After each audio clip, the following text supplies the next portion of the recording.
Public का काम। आज जो हमारे ये नौजवान साथी यहाँ बैठे हैं, शाम को होने में डर लगता था बाजार जाने में, दाढ़ी देके टोपी देके नौजवान बैठे को रोक लिया चौराहे के ऊपर, उगाई होती थी नगर के अंदर, गुलपाड़ा चौकी पे, सीगरी चौकी पे। आज उनका हौसला बढ़ा है। अगर कोई रोकेगा तो फक्र से बताएंगे हमें बताओ क्या बात है। एक आम आदमी को सरकारी ऑफिसों में अधिकार मिला है, हिम्मत मिली है, और काम आपके सामने है। रोड नहीं है। बीजेपी वालों के पास सिर्फ और सिर्फ जातिवाद का मुद्दा है। एक महीने पहले देखा आपने नगर में हमारे बीजेपी के नेता कटवा मुल्ला कैसे कैसे नारे लगा रहे थे, क्योंकि उनके पास और कहने के लिए कुछ बचा नहीं है। वो आपके बेटे से बराबरी नहीं कर सकते, काम में, विकास में, रोड पे, सड़कों पे बराबरी नहीं कर सकते, तो उनके पास सिर्फ और सिर्फ जहर बोलना बाकी है। और इस जहर का नुकसान हम लोग झेल रहे हैं। पूरे देश में जहर फैला दिया, संसद में जहर पहुंच गया। आज एक चुने हुए एमपी को, जिसको 6-7 लाख लोगों ने वोट देकर जिताया हो, उसको उग्रवादी कहा जाता है, उसको आतंकवादी कहा जाता है, उसको मुल्ला कहा जाता है, सिर्फ और सिर्फ उसकी जाति के नाम पर। और बीजेपी के लोग हंस रहे खड़े खड़े होके। और फिर बीजेपी क्या इनाम देती है उसको हमारी पार्टी के नेता सचिन पायलट के सामने टॉक में प्रभारी बनाया है, उसको इनाम दिया है, टक्कर दे रहे हमारे नेता को आके।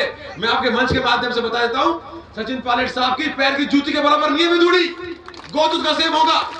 और हमारी राजस्थान की जनता नगर में भी और टोंक में बीजेपी को सही जवाब देगी। अब तो आप सबसे गुजारिश है कि भाइयों खड़े होइए, सोचिए समझिए। अभी जुबैर प्रधान जी ने जिक्र किया था, परिसीमन होने वाला है अगले प्लान में।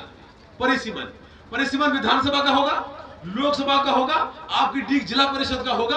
और निश्चित तौर पे अगर आपका वकील नहीं होगा तो आपकी बात कौन रखेगा। 20 साल बाद ये मौका आता है।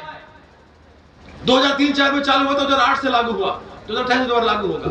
तो निश्चित तौर पे हमारा ये निर्णय हमारे इलाके को आने वाले 20-25 साल तय करने वाले हैं। हम सबको मिलकर सोच समझकर आगे बढ़ना होगा।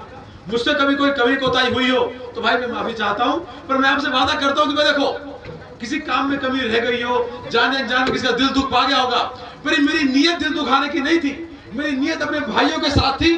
तो भाई अगर कोई कमी हुई हो तो उसे माफ करना, आगे बढ़ो, मिलो जुलो, और हमारे अच्छे नगर के लिए, तरक्की के लिए हम सब लोग प्रयास करें। निश्चित तौर पे अब टाइम बदल रहा है, युवाओं का जमाना है, पढ़े लिखे लोगों का जमाना है। हम सब लोग उम्मीद करते हैं हम सब मिलकर आगे बढ़ेंगे, अच्छा माहौल नगर में पैदा करेंगे। और जो ये नफरत के सौदागर, ये जो 80-20 की बात करने वाले, ये शमशान कब्रिस्तान की बात करने वाले, इनको अभी 2 महीने बाद राजस्थान में भी और 6 महीने बाद जो है दिल्ली से भी इनको उखाड़ के फेंकना पड़ेगा।